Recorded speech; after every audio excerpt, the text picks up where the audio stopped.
Let's Talk About Hobnobbing by Steve Black. Whenever people talk about networking, they're normally referring to mixers or events held by organizations like the Chamber of Commerce.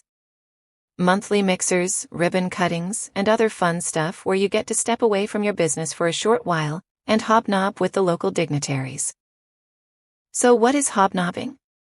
It's originally a British term that was derived from the phrase hobnob in the Middle Ages, and that meant to have or have not.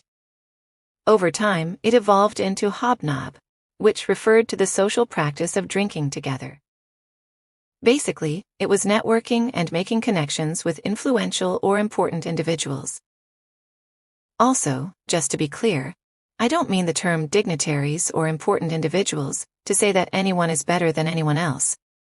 I'm just saying that everyone you meet could be important to you and your business at some point or another. And now you're just telling me to get to the point. I can feel it in my bones. Let's start with a quick overview of why hobnobbing is important. You can build strong relationships. You all know this. The more you meet and talk with different individuals, the more they will get to know, like, and trust you, and hopefully at some point, they will help you as you will want to help them.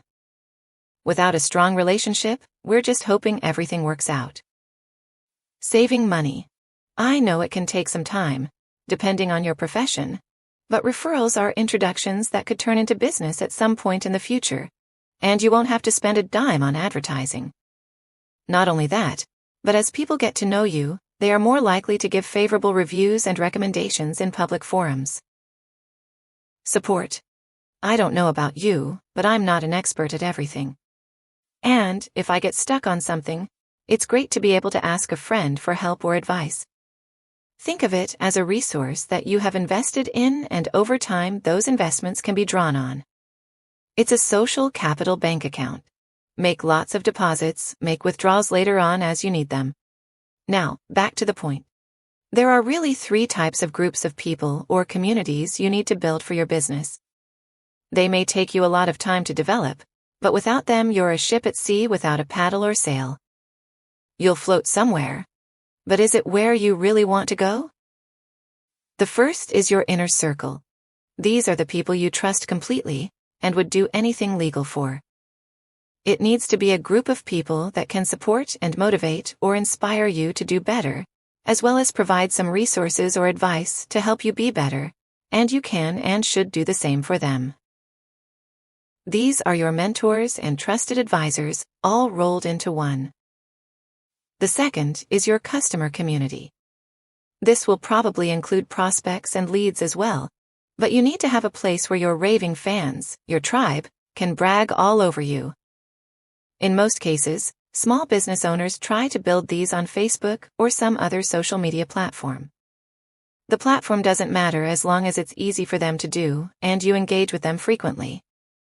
This is where your word-of-mouth marketing plans can really flourish. And finally, belonging to a networking group.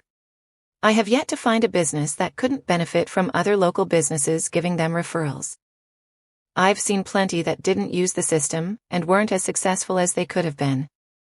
It is a commitment and will involve weekly meetings. I have a bias for these.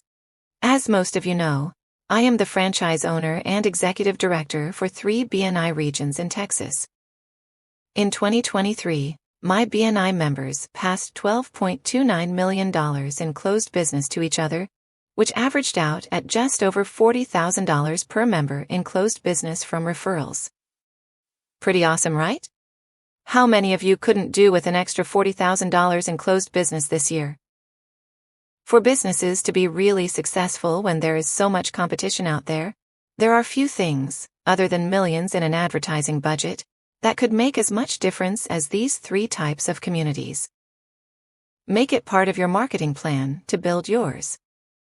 And if you need a little help, just reach out and let me know.